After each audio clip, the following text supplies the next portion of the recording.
کہ پیٹ بھر کر کھانے کی جس کو عادت ہو اس کی نصیحت کا دوسروں پہ اثر نہیں ہوتا، اور خود اس کے اوپر دوسرے بندے کی نصیحت کا اثر نہیں ہوتا۔ فتاوی ہندیہ میں یہ بات لکھی۔ اس بات کی طرف بھی ذرا غور کریں کہ کہیں ایسا تو نہیں ہمارے سیاہ کارناموں نے ہمارے رزق کے دروازوں کو بند کروا دیا ہو؟ کیوں چھوٹی چھوٹی اس بات پہ کسی نے جادو کر دیا، کوئی جنات کا اثر، کوئی فلاں اثر، خواہ مخواہ عاملوں کے پیچھے بھاگتے پھرتے ہیں، ایمان خراب کرتے ہیں۔ اگر کمرے میں اندھیرا ہو تو انسان سوچتا ہے کہ کھڑکیاں دروازے بند ہیں، یہ نہیں کبھی سوچتا کہ کسی نے کوئی عمل کر دیا، کمرے میں اندھیرا ہو گیا۔ ایک کھڑکی کھولتا ہے، ادھر سے روشنی نہیں آ رہی، دوسری کھڑکی کھولتا ہے، تازہ ہوا نہیں آ رہی، دروازہ کھول دیتا ہے۔ ہم بھی سوچیں کہ ہمارے اوپر اگر یہ معاملہ ہے تو ان دروازوں کو کس چیز نے بند کیا، اور اب ان دروازوں کو ہم کیسے کھول سکتے ہیں؟ نکتے کی بات، تدبیر پیالہ ہے اور اللہ ہی دینے والا ہے۔ تدبیر پیالہ ہے اور اللہ ہی دینے والا ہے۔ تو جب پروردگار دینے والا ہے تو پرواہ کس بات کی؟ اس لیے اللہ رب العزت نے مال کو خیر کہا، انہ لحب الخیر لشدید۔ مال کو قیامہ کہا۔ قرآن مجید میں دو چیزوں کو قیامہ فرمایا، ایک بیت اللہ کو، جعل اللہ الکعبۃ البیت الحرام قیاما للناس، اس لیے کہ بیت اللہ انسان کی روحانی زندگی کے قیام کا سبب، اور مال کو قیامہ کہا، وَلَا تُؤْتُوا السُّفَهَاءَ أَمْوَالَكُمُ الَّتِي جَعَلَ اللَّهُ لَكُمْ قِيَامًا، یہ انسان کی جسمانی زندگی کے قیام کا سبب۔ اور آج کے دور میں مال انسان کے ایمان کے لیے ڈھال ہے۔ آج کے دور میں مال انسان کے ایمان کے لیے ڈھال ہے، ورنہ جس کے پاس مال نہیں وہ تو لوگوں کی جیب کا رومال ہے۔ جیب کا رومال ناک صاف کی پھینک دیا۔ غریب آدمی کا آج یہی ہے، لوگ مطلب نکالتے ہیں ایک طرف، حیثیت ہی نہیں معاشرے میں۔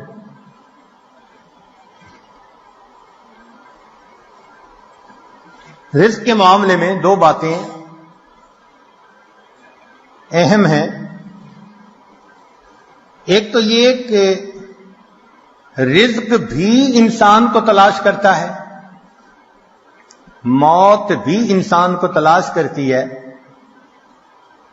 مگر رزق موت سے زیادہ تیز رفتار ہے، موت سے پہلے بندے تک پہنچتا ہے۔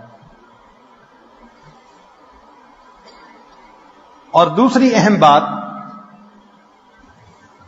کہ سود کا کام کرنے سے انسان اللہ کا دشمن بنتا ہے، اللہ سے جنگ کرتا ہے۔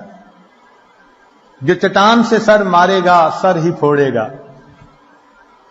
جو اللہ سے جنگ کرے گا اپنی تباہی کا خود ذمہ دار ہے۔ ظاہر آنکھ کیوں دیکھتی ہے؟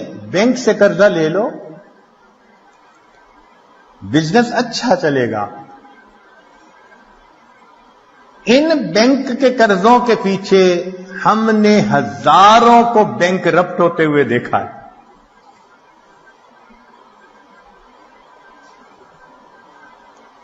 تو سود کی وجہ سے مال کی برکت ختم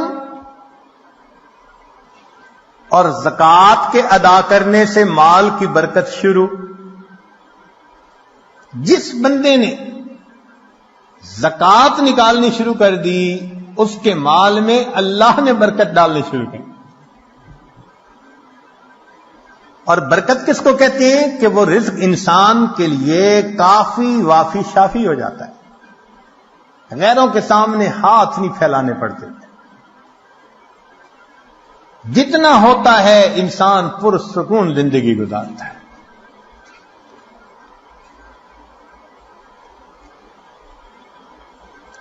آج کے دور کا سب سے بڑا فتنہ یہی, یا لیت لنا مثل ما اوتی قارون, اے کاش ہمیں بھی وہ ملتا جو قارون کو ملا تھا.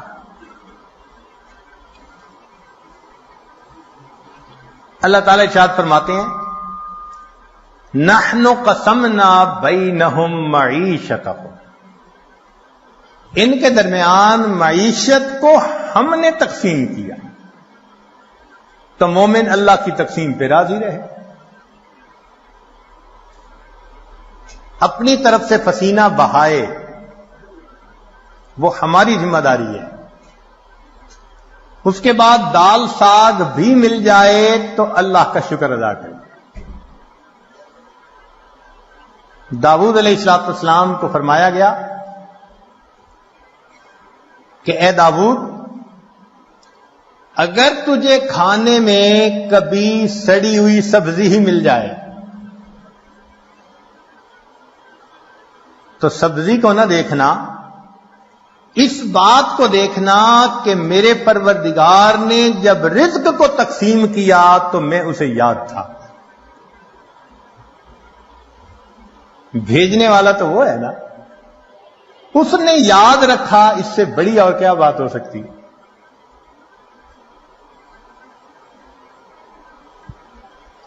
اس لیے مال کی طلب میں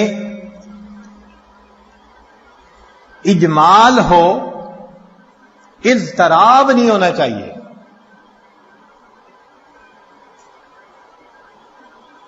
ایسے نہ ہو کہ انسان دوسرے کی جیب کی طرف دیکھ رہا ہو کہ یہ تو خود نکال کے دے دے ورنہ میں اس کا گریبان پکڑ کے اس سے چھین لوں. اللہ پہ توکل کریں گے تو اللہ تعالیٰ اتنا دیں گے کہ آپ بس بس کریں گے. چنانچہ مال سے ہر کام دنیا کا نہیں سنورتا. آج جتنے مال والے زیادہ اتنے پریشان زیادہ, اتنے بیمار بھی زیادہ. مال سے انسان اینک تو خرید سکتا ہے, بہنائی تو نہیں خرید سکتا. مال سے انسان اچھی غذا تو خرید سکتا ہے, اچھی صحت کو تو نہیں خرید سکتا. مال سے انسان اچھے کپڑوں کو تو خرید سکتا ہے, خوبصورتی کو تو نہیں خرید سکتا. مال سے انسان دوائیاں تو خرید سکتا ہے, صحت کو تو نہیں خرید سکتا. اور مال سے انسان جسم کو تو خرید سکتا ہے, کسی کے دل کی محبت کو تو نہیں خرید سکتا. کتاب کو تو خرید سکتا ہے, علم کو تو نہیں خرید سکتا. تو دنیا میں بھی مال سے ہر کام نہیں ہوتا. اس لیے جتنا اس کا مقام ہے اس کو وہیں پہ رکھا جائے. اللہ تعالیٰ ارشاد فرماتے ہیں, وَمَا خَلَقْتُ الْجِنَّ وَالْإِنسَ إِلَّا لِيَعْبُدُونِ, کہ انسانوں اور جنوں کو عبادت کے لیے پیدا کیا. مَا أُرِيدُ مِنْهُمْ مِنْ رِزْقٍ وَمَا أُرِيدُ أَنْ يُطْعِمُونِ, ان سے روزی کموانا تو نہیں چاہتے. ہم نہیں چاہتے کہ گدھے کی طرح صبح سے لے کے شام تک جتا رہے اور نمازوں کی ہوش ہی نہ ہو. مقصد کو مقدم کرنا چاہیے.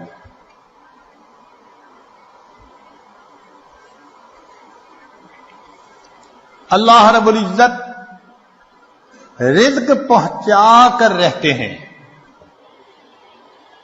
چنانچہ باجید بستامی رحمت اللہ علیہ سے کسی نے کہا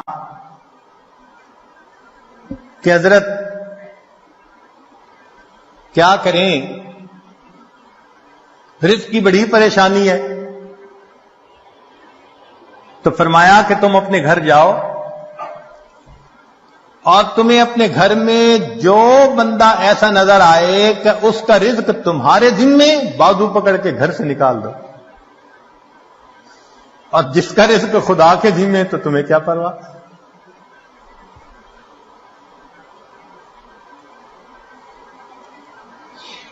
باجید بستامی رحمت اللہ علیہ فرماتے تھے اگر اللہ تعالیٰ ساری مخلوق کو میری عیال بنا دے اور ساری زمین کو تانبے کی بنا دے اور آسمان سے ایک قطرہ بھی بارش کا نہ ٹپ کے، مجھے اتنے عیال کی روزی کی پریشانی نہیں، میرا مولا روزی پہنچا دے گا. ایسا یقین تھا ہمارے بزرگوں کو اللہ رب العزت کی ذات پر. چنانچہ باجید بستامی رحمۃ اللہ نے کسی کے پیچھے نماز پڑھی، امام صاحب نے تعارف کیا تو پوچھا من این تاکل، بھئی آپ کا ذریعہ معاش کیا ہے، کہاں سے روٹی کھاتے ہیں؟ تو باجید بستامی رحمۃ اللہ نے جواب دیا اصبر، صبر کرو، حتی اعید الصلاۃ التی صلیتها خلفک، میں وہ نماز لوٹا لوں جو تیرے پیچھے پڑی ہے، حیث شککت فی رازق المخلوقین، اس لیے کہ تجھے مخلوق کے رزق دینے والے کے اندر شک ہو گیا ہے.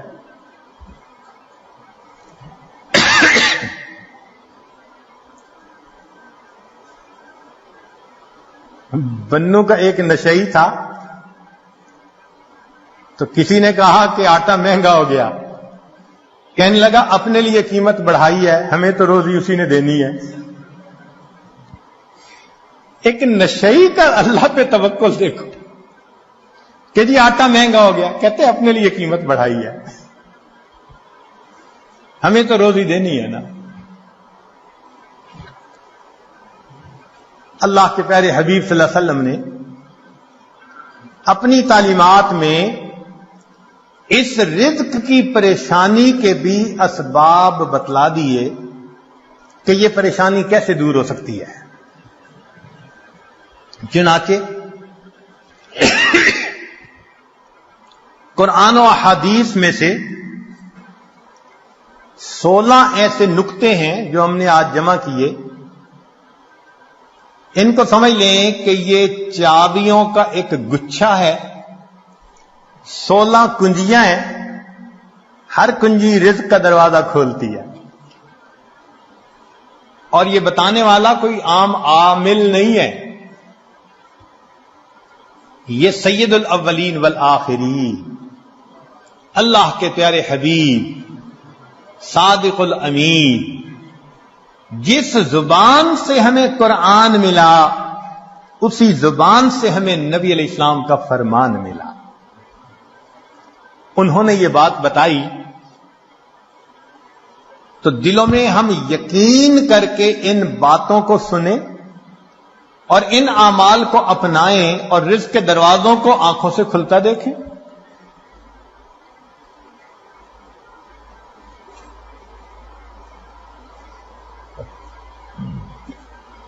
رزق کی پہلی کنجی اللہ تعالیٰ ارشاد فرماتے ہیں وَأْمُرْ أَهْلَكَ بِالصَّلَاةِ وَاسْتَبِرْ عَلَيْهَا،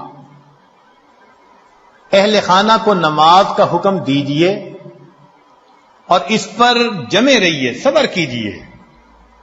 لا نسألک رزقا، ہم آپ سے رزق نہیں چاہتے، نحن نرزقک، رزق ہم پہنچائیں گے. اس آیت مبارکہ میں اللہ رب العزت ایک وعدہ فرما رہے ہیں اور وہ پروردگار وعدے کو نبھانا جانتا ہے.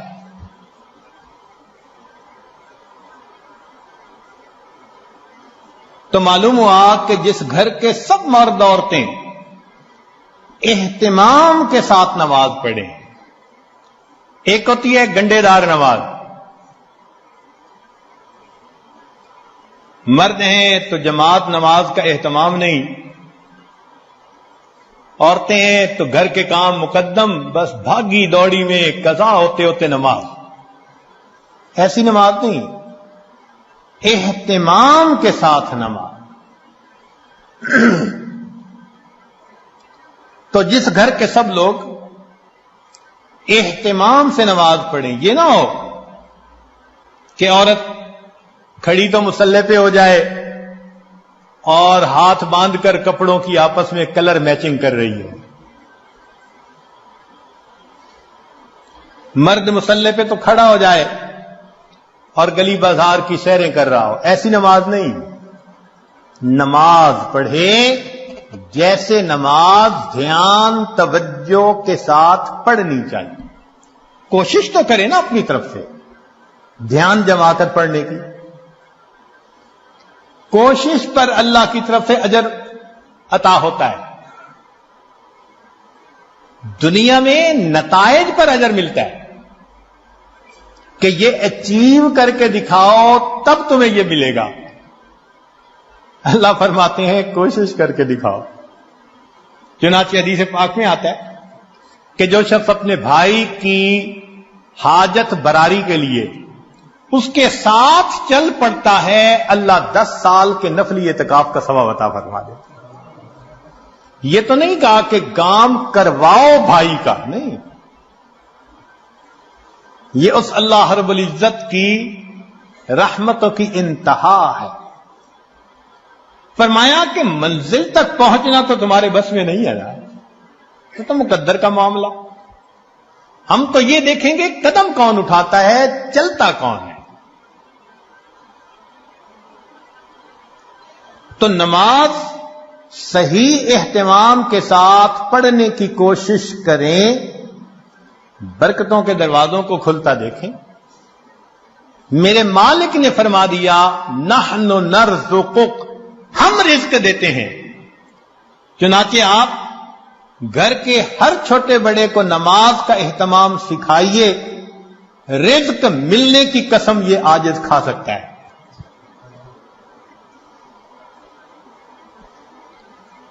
ماسٹر کی ہے رزق کی. کاروبار، نوکری، کوئی بھی مسئلہ ہو رزق کا، اہتمام نماز سے اللہ رب العزت مسئلوں کو حل فرما دیتے. دوسرا عمل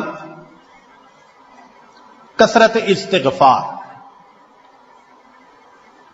قرآن مجید میں ارشاد فرمایا فَقُلْتُ اسْتَغْفِرُوا رَبَّكُمْ إِنَّهُ كَانَ غَفَّارًا يُرْسِلِ السَّمَاءَ عَلَيْكُمْ مِدْرَارًا وَيُمْدِدْكُمْ بِأَمْوَالٍ. تو کثرت ذکر سے اللہ فرماتے ہیں میں مال کے ذریعے سے تمہاری مدد کروں گا.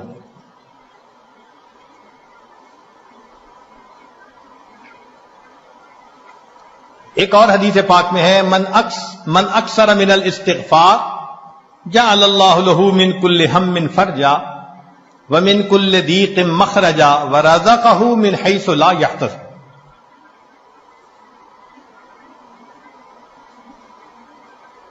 امام قرطبی رحمۃ اللہ علیہ فرماتے ہیں گناہوں کی معافی مانگنے سے بارش ملتی ہے، اللہ رب العزت قوموں کے رزق کو وسیع فرما دیتے ہیں. تیسرا عمل انفاق فی سبیل اللہ، اللہ کے راستے میں نیک کاموں میں خرچ کرنا. چنانچہ اللہ رب العزت ارشاد فرماتے ہیں وما انفقتم من شیء فہو یخلفہ. تم اللہ کی راہ میں جو خرچ کرو گے اس کا بدلہ مل کر رہے گا، ریٹرن مل کر رہتا ہے. یہ نہیں ہو سکتا کہ اللہ کے راستے میں خرچ کرو اور ملے نہ اس کے بدلے. یہ جو انفاق ہے یہ لفظ بنا نفق سے. نفق کہتے ہیں سرنگ کو، اور سرنگ میں انسان ایک طرف سے داخل ہو کر نکلتا ہے پھر دوسرا داخل ہو سکتا ہے. تو فرمایا کہ تمہارے پاس جو پہلا رزق ہے اس کو نکالو گے تو دوسرا آئے گا نا.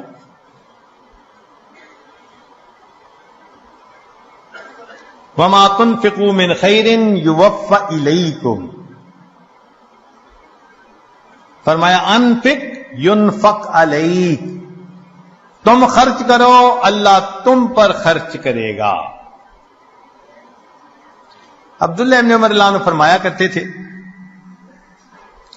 ان للہ اقواما اختصهم بالنعم لمنافع العباد، اللہ کے کچھ بندے ایسے ہوتے ہیں اللہ نے ان کو اپنے بندوں کے منافع کے لیے مخصوص کر دیا، ان کی ذات سے اللہ کے بندوں کو نفع ملتا رہتا ہے،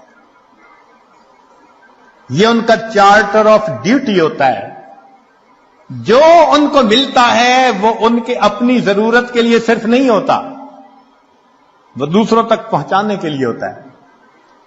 جو ڈاکیا ڈاک پہنچاتا رہے اس کی ترقی ہوتی رہتی ہے، اور جو ڈاک نہ پہنچائے تو اسے اپنی نوکری سے معزول کر دیتے ہیں۔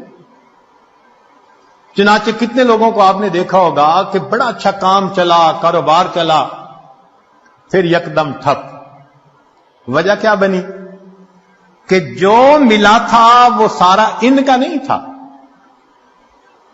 اس میں اللہ کے لیے خرچ کرنا تھا، مسکینوں پر، بیواؤں پر، طلباء پر، دین کے راستے میں، فلاحی کاموں میں۔ یہ خزانے کے سانپ بن کر بیٹھ گئے، بینک بیلنس چیک کرتے ہیں، آج اتنے ملین اور آج اتنے ملین، اوپر سے ڈاکانی بند ہو گئی۔ کہتے ہیں جی ایک وقت تھا مٹی کو ہاتھ لگاتے تھے سونا بنتی تھی، حضرت صاحب آج تو سونے کو ہاتھ لگائے مٹی بنتا ہے، کسی نے کچھ کر دیا ہے؟ جی بالکل آپ نے خود ہی تو کیا ہے۔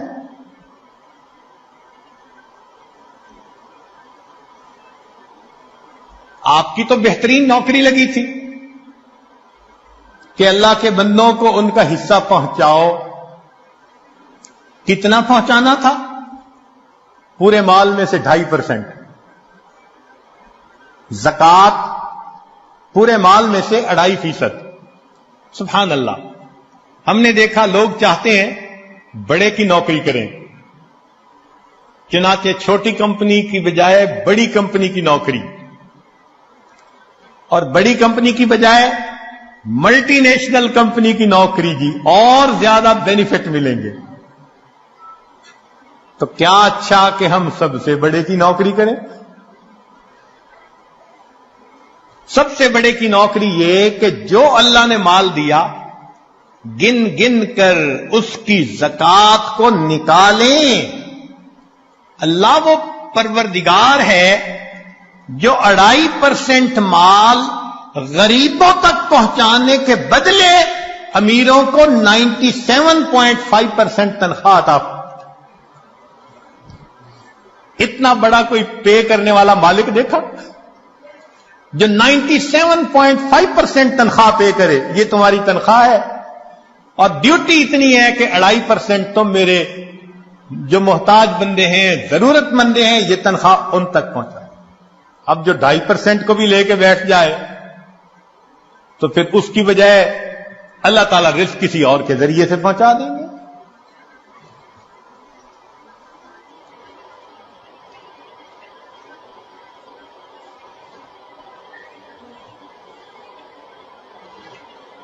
رابعہ بصریہ کے پاس مہمان آ گئے،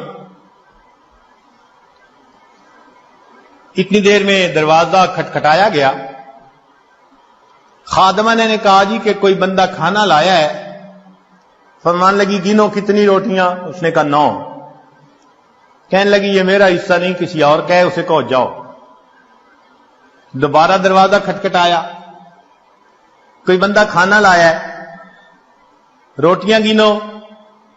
اس نے کہا جی 9۔ بھئی میرا حصہ نہیں کہہ دیا، اس کو جو جاؤ کسی اور کا ہے۔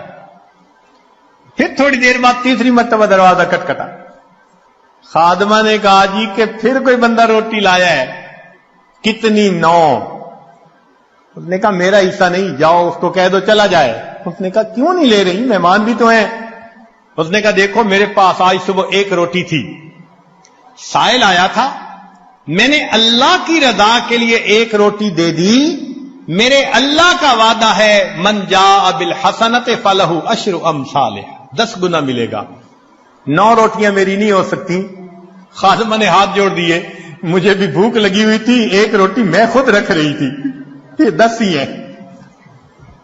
ایسا کامل یقین اللہ کے وعدوں پر۔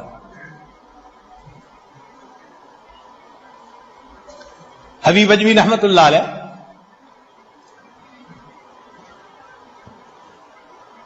بیوی نے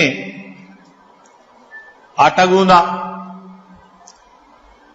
پھر تنور جلانے کے لیے لکڑیاں کاٹنے گئی، پیچھے سے سائل آ گیا۔ اس نے کہا بڑا محتاج ہوں، اللہ کے لیے کچھ دے دو۔ اللہ والوں کی عادت ہوتی ہے جب کوئی اللہ کے لیے کہتا ہے تو پھر وہ کھول دیتے ہیں اپنے دونوں ہاتھوں کو۔ انہوں نے وہی آٹا اٹھا کے دے دیا۔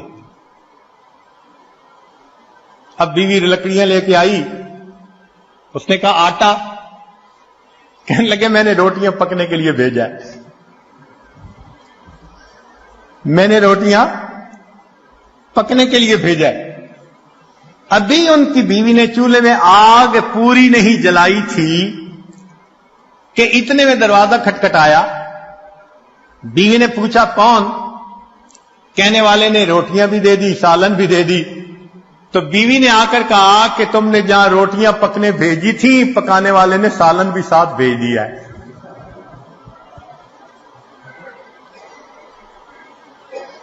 اللہ کے راستے میں خرچ کرنے کی ایک حلاوت ہے، وہ حلاوت جس کو مل جائے اس کو پھر فکر نہیں ہوتی، سب غموں سے آزاد۔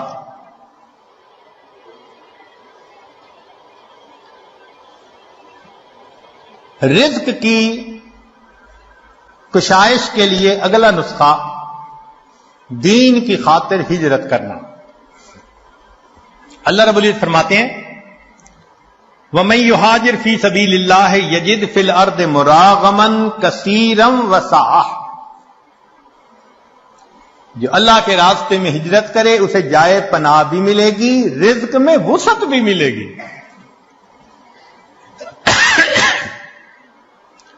رزق بڑھانے کی اگلی کنجی تقوی کا اختیار کرنا۔ ارشاد باری تعالی ہے وَلَوْ أَنَّ أَهْلَ الْقُرَىٰ آمَنُوا وَاتَّقَوْا لَفَتَحْنَا عَلَيْهِمْ بَرَكَاتٍ مِّنَ السَّمَاءِ وَالْأَرْضِ، اگر یہ بستی دیسوں والے ایمان لاتے، تقوی کو اختیار کرتے، ہم آسمان اور زمین سے برکتوں کے دروازے ان پر کھول دیتے۔ ایک جگہ فرمایا لَأَكَلُوا مِن فَوْقِهِمْ وَمِن تَحْتِ أَرْجُلِهِمْ، ہم ان کو وہ نعمتیں کھلاتے جو اوپر آسمان سے اتارتے ہیں اور وہ نعمتیں کھلاتے جو نیچے زمین سے نکالتے ہیں۔ فرمایا وَمَن يَتَّقِ اللَّهَ يَجْعَل لَّهُ مَخْرَجًا وَيَرْزُقْهُ مِنْ حَيْثُ لَا يَحْتَسِبُ، اللہ تعالیٰ ایسی طرف سے رزق دیتا ہے کہ جس کا وہم و گمان ہی نہیں ہوتا۔ نبی علیہ السلام نے فرمایا علیک بتقوی اللہ فإنہا جماع کل خیر، تقوی اختیار کرو، یہ تمام خوبیوں کی جامع ہے۔ سفیان ثوری رحمت اللہ علیہ عجیب بات فرماتے تھے اتق اللہ فما رأیت تقیا محتاجا، میں نے آج تک کسی متقی بندے کو محتاج نہیں دیکھا کہ در در کے دھکے کھاتا پھرے، لوگوں کے سامنے ہاتھ پھیلاتا پھرے۔ آپ بتائیے، آپ نے بھی بڑی دنیا دیکھی، سمجھدار ہیں، عقل مند ہیں، تعلیم یافتہ ہیں، آپ نے اپنی زندگی میں کسی حافظ با عمل یا عالم با عمل کو بھوکا پیاسا ایڑیاں رگڑتے مرتے دیکھا ہے تو بتا دیجئے۔ ایک مثال پیش نہیں کر سکتے۔ ہم نے اپنی زندگی میں P H D doctor, highest degree qualification کی دنیا میں بھوک پیاس سے ایڑیاں رگڑتے مرتے دیکھا۔ ہم یہ تو بتا سکتے ہیں کہ نیکی تقوی کی لائن میں زیادہ کھا کر مر گئے. امام مسلم رحمت اللہ علیہ کا واقعہ، کھجوریں زیادہ کھانے سے موت آ گئی. یہ نہیں بتا سکتے کہ جی بھوکا پیاسا، کہتے ہیں نا جی طلباء کہاں سے کھائیں گے؟ بھائی جہاں سے انبیاء کھاتے تھے وہیں سے ان کے جانشین بھی کھائیں گے.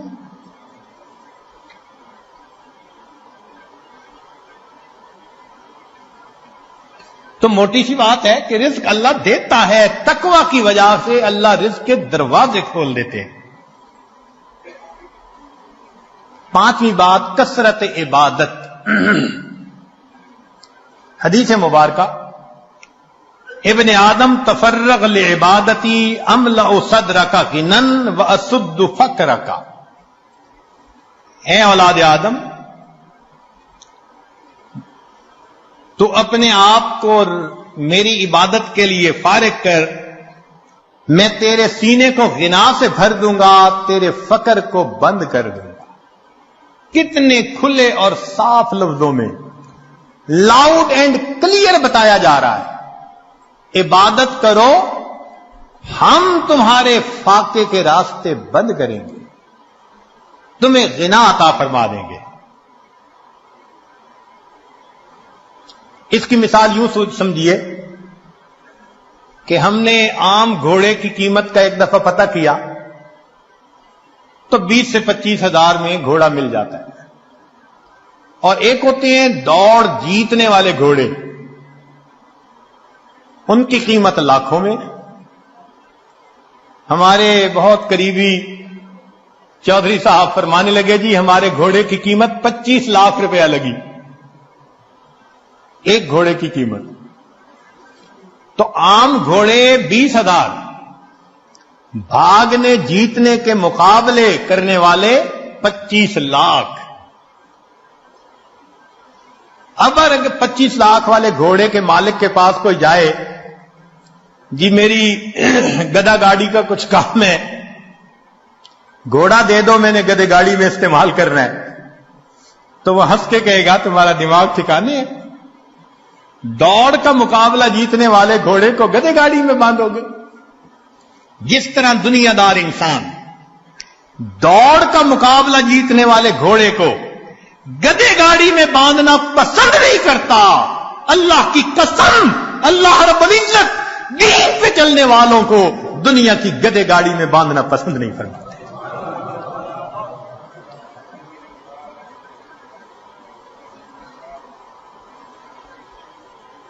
اگلی کنجی، کثرت حج اور عمرہ. حدیث پاک میں فرمایا وما امعر حاج قط، کہ حاجی کثرت سے حج کرنے والا، عمرہ کرنے والا، وہ کبھی محتاج نہیں ہوتا. قیل ومل امار، پوچھنے والے نے پوچھا جی اس کا کیا معنی ہے؟ فرمایا قال ما افتقرا، جو فقر کا تجھے ڈر ہوتا ہے اللہ اس ڈر کو ختم کر دیتا. حدیث پاک میں ہے النفقۃ فی الحج کالنفقۃ فی سبیل اللہ الدرہم ب700،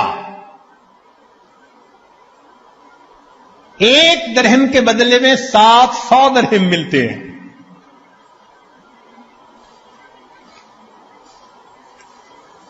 رزق کی ایک اور کنجی، صلہ رحمی. ابو ہریرہ عنہ فرماتے ہیں، بخاری شریف کی روایت، من احب ان یزاد فی عمرہ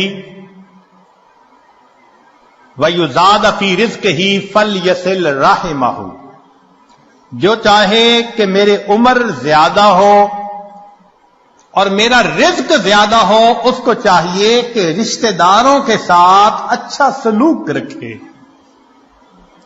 آج اگر رزق کی شکایتیں زیادہ ہیں تو دوسری طرف معاملات بھی دیکھو، بہن سے نہیں بولتے، بھائی سے نہیں بولتے، پھپھو سے لڑائی، چچا سے لڑائی، ان کے گھر کا کھانا نہیں کھاتے، پانی نہیں پیتے، کچھ پڑھ کے نہ پلا دیں. شریعت جن رشتہ داروں کو جوڑنے کا حکم دیتی ہے وَيَقْطَعُونَ مَا أَمَرَ اللَّهُ بِهِ أَن يُوصَلَ،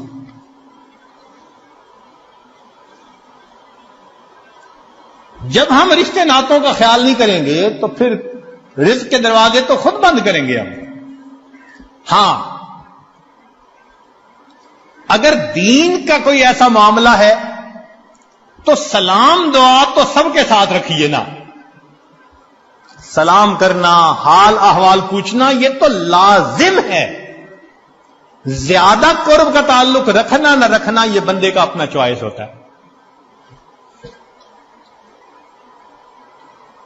ایک اور حدیث میں فرمایا من سرہ ان یمد لہ فی عمرہ، جسے یہ بات اچھی لگے کہ اس کی عمر بڑی ہو، ویوسع لہ فی رزقہ، اس کے رزق کو اللہ کھلا کر دے، وتدفع عنہ میتۃ السوء، اور اللہ اسے بری موت سے بچا لے، فلیتق اللہ ولیصل رحمہ، وہ اللہ سے ڈرے اور صلہ رحمی کرے، اللہ تعالیٰ تینوں انعام عطا فرما دیں گے.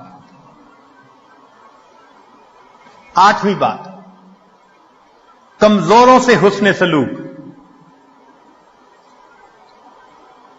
اللہ تعالیٰ ارشاد فرماتے ہیں لعلکم ترزقون بضعفائکم، کہ جو تم میں سے کمزور ہوتے ہیں نا ان کی وجہ سے تمہیں رزق ملتا ہے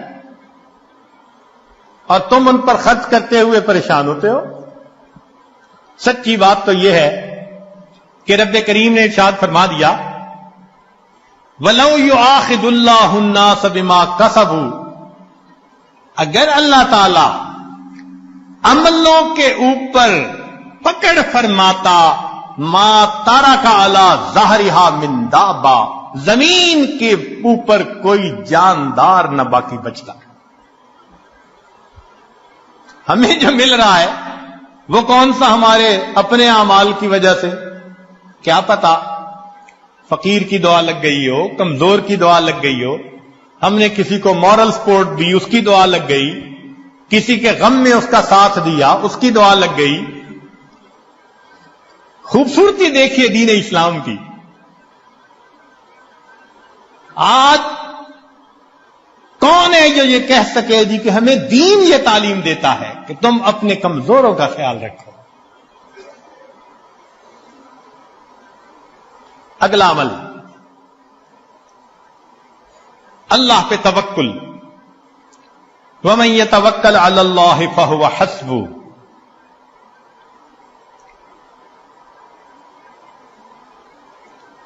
جو اللہ پر توکل کرتا ہے پھر اللہ اس کے لیے کافی ہو جاتا ہے. اس کی تفصیل حدیث مبارکہ میں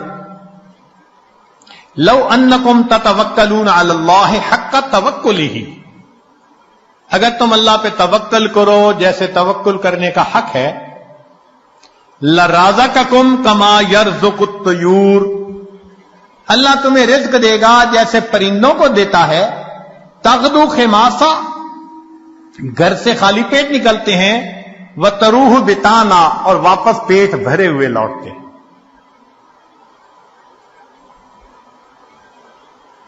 اگلا عمل، اللہ کی نعمتوں کا شکر ادا کرنا.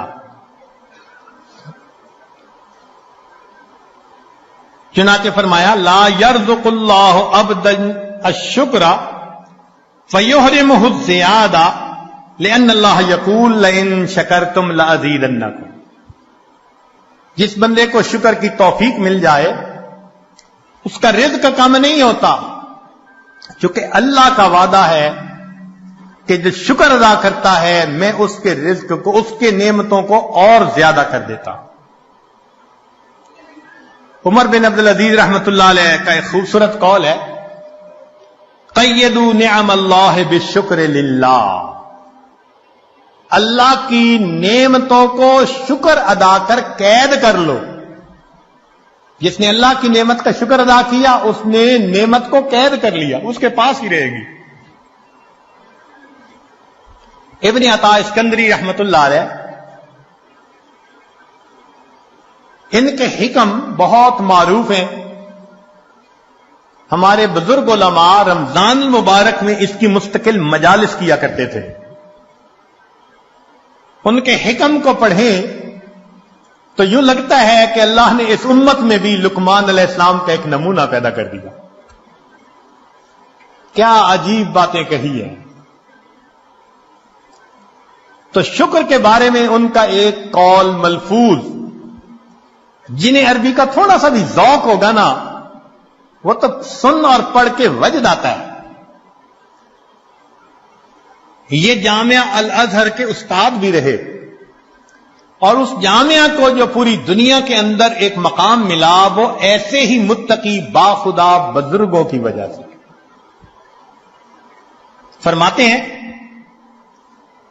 من لم یشکر النعم فقد تعرض لزوالها، جو نعمت کا شکر ادا نہیں کرتا وہ اپنی نعمتوں کو چھین جانے کے لیے پیش کر دیتا ہے. اللہ مجھ سے یہ چھین لو. من لم یشکر النعم فقد تعرض لزوالها ومن شکرها فقد قید بعقالها، اور جو شکر ادا کرتا ہے وہ ان نعمتوں کو نکیل ڈال کے اپنے پاس قابو کر لیتا ہے. تو شکر ادا کر کے اللہ کی نعمتوں کو نکیل ڈال لیجیے. پھر فرمایا گھر انسان جائے تو اپنے اہل خانہ کو سلام کرے. اب بتائیے یہ کتنا چھوٹا سا عمل ہے. حدیث پاک میں ہے، نبی علیہ السلام نے فرمایا ثلاثۃ کلہم ضامن علی اللہ، تین ہیں جن کی ضمانت اللہ نے لی. ان عاش رزق وکفا، اگر وہ زندہ رہے گا اللہ رزق دے گا جو اس کے لیے کافی ہوگا. ان تین میں سے ایک بندہ رجل داخل بیتہ بسلام، جو اپنے گھر میں داخل ہو اپنے اہل خانہ کو سلام کرے. یہ کتنا چھوٹا سا عمل ہے. اب بتائیے کہ اس عمل پر رزق کا دروازہ کھلنے کے وعدے، اور ہوتا کیا ہے؟ دفتر میں بڑے مزے سے دوستوں میں کھل کھلا کے ہنس رہے ہیں، گھر میں قدم رکھا اور پارا ہائی. خود کہتے ہیں حضرت پتہ نہیں کیا ہوتا ہے، گھر آتا ہوں پارا چڑھ جاتا ہے. یہ آگ شیطانیت ہے، تو شیطان تمہارے اوپر سوار ہو جاتا ہے. اس کو گدھا ملا ہوا ہے، لہذا گھر میں داخل ہونے سے پہلے وہ گدھے پہ چھلانگ مار کے بیٹھ جاتا ہے.